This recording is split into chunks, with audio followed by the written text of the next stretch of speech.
আসসালামু আলাইকুম। আজকে আমরা যেটা শিখবো সেটা হলো একটি ফটোশপের মাধ্যমে কীভাবে একটি ইমেজকে 100% কোয়ালিটি দিয়ে একটি ক্লিপিং পাথ করা যায়।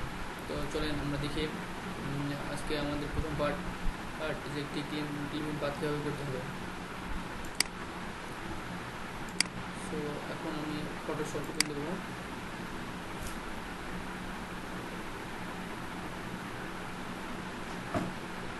ফটোশপ ওপেন হওয়ার পর আমাদের যে কাজটি করতে হবে সেই কাজটি ফটোশপকে মিনিমাইজ করে রাখবেন এবং মিনিমাইজ করে রাখার পর যেটা করবেন সেটা হলো যে ইমেজটি আপনি ক্লিপিং পাথ করবেন সেই ইমেজটি ফটোশপের উপরে রাখবেন। এখন আমি সেই এখানে একটি ইমেজ আছে, এই ইমেজটি ফটোশপের উপরে রাখবো।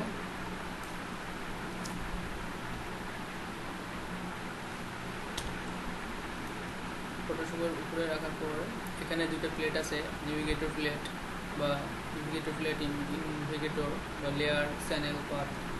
এখানে এই দুটো প্লেট আনার জন্য সাধারণত উইন্ডো থেকে ব্যবহার করবো। এখানে নেভিগেটর অপশনে টিক মারতে হবে, দেখুন এখানে টিক নাই, চলে গেল। ঠিক এখানে এভাবে নেভিগেশনে টিক মারবেন, তাহলে এভাবে টিক মারার পর এখানে চলে আসবে। আমার এখানে অবশ্যই একটি পাথ করা আছে, সেক্ষেত্রে আমি এই পাথটি আপনাদের ডিলিট করে আমি আবার দেখাবো নতুন করে। আর আমরা ক্লিপিং পাথ করবো সাধারণত এখানে বিভিন্ন ধরনের টুলস আছে। এই সব টুলসগুলোর মধ্যে পেন টুলস আছে, যেটা এখানে এই পেন টুলসটা আমরা ব্যবহার করবো। পেন টুলসের মাধ্যমে আমরা ক্লিপিং পাথ করবো এবং যেখানে লেয়ার, চ্যানেল এবং পাথ আছে, এই লেয়ার, চ্যানেলের পাথ থেকে এখান থেকে একটু আমরা পাথ নেব। পাথ নেওয়ার পর যেটা করতে হবে সেটা ইমেজটির একটি নির্দিষ্ট পরিমাণে জুম করবেন। যেহেতু যারা প্রথম স্টেপে শিখবেন তারা অবশ্যই 300-400 জুম করে শিখলে অনেক ভালো হয়। আমি যদি টিউটোরিয়াল করছি সেক্ষেত্রে আমি এখানে আমার ইচ্ছে মতো নিয়ে নিলাম।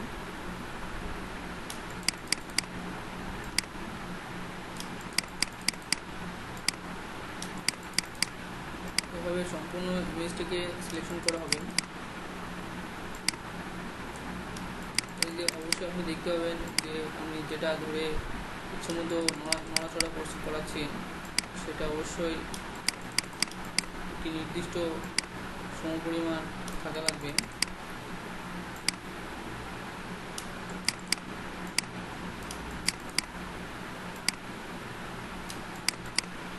এবং অবশ্যই যখন আপনি এই কাজটি করবেন, ক্লিপিং পাথ যখন করবেন, তখন অবশ্যই মনে রাখবেন যে কোনো সময়তেই যেন ইমেজের অরিজিনাল ব্যাকগ্রাউন্ডটা না আসে।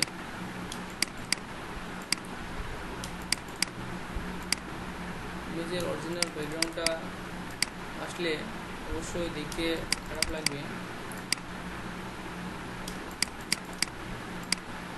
কারণ তখন দেখতে খারাপ লাগবে বলতে পারেন যে ইমেজটি যখন তার ব্যাকগ্রাউন্ড দেখা যাবে ইমেজের মধ্যে, তখন অবশ্যই ইমেজটিকে নষ্ট অবস্থায় দেখা যাবে এবং অবশ্যই আপনি সেটা পছন্দ করবেন না। অবশ্যই আপনি যেভাবে চাবে আপনি সেভাবেই কাজ করতে পারেন।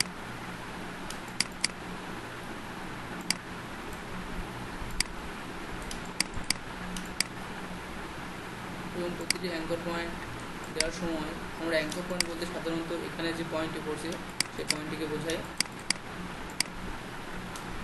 এই যে আমি যেটা এখানে করলাম, যদি আবার দেখাই, যেটা করলাম সেটা হলো এটা, এই অ্যাঙ্কর পয়েন্টের এটা ধরে অল্টার প্রেস করে মাউস রাইট বাটন ক্লিক করলে এই 30 মিনিটে দেখা যাবে। 30 মিনিটে দেখালে তারপরে যেদিকে ইচ্ছা সেদিকে নড়াচড়া করানো যাবে।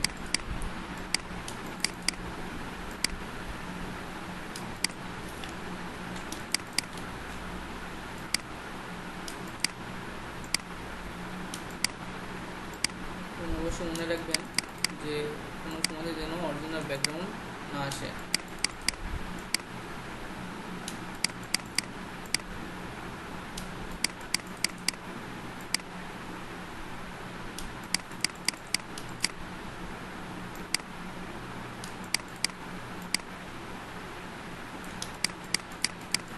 এবং কোনো জায়গাতে সিলেকশন করতে ভুলবেন না, অবশ্যই প্রতিটি যেখানে অরিজিনাল ব্যাকগ্রাউন্ড দেখা যাবে সেই প্রতিটি জায়গায় আমরা সিলেকশন করে নেব।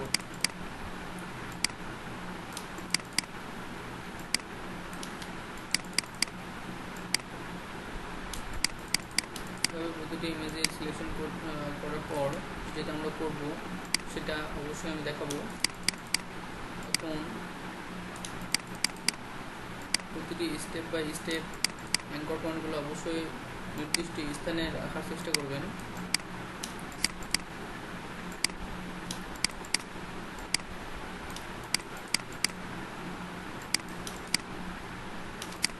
আমরা দেখতে পারি এখন যেটা করেছি আমি ক্লিয়ার পাথ করার পর যেটা করতে হবে আমাদের, এখানে একটা সিলেকশন রেখা আসবেন, সেটা কন্ট্রোল ইন্টারফেস করবেন।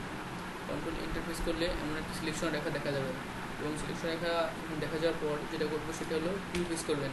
প্রিভিউস করার পর আমরা যে ব্যাকগ্রাউন্ডটা নিয়ে রাখি সেটা আগে সেই ব্যাকগ্রাউন্ড অরিজিনাল ব্যাকগ্রাউন্ডটা চলে যাবে, ঠিক এমন দেখাবে। আসলে ইমেজটি এখন দেখতে অনেক ভালো লাগছে। ঠিক এভাবে একে ইমেজের ক্লিপিং পাথ করা যায়। থ্যাংক ইউ বন্ধুরা, সবাই ভালো থাকবেন। নেক্সট কাজ আবার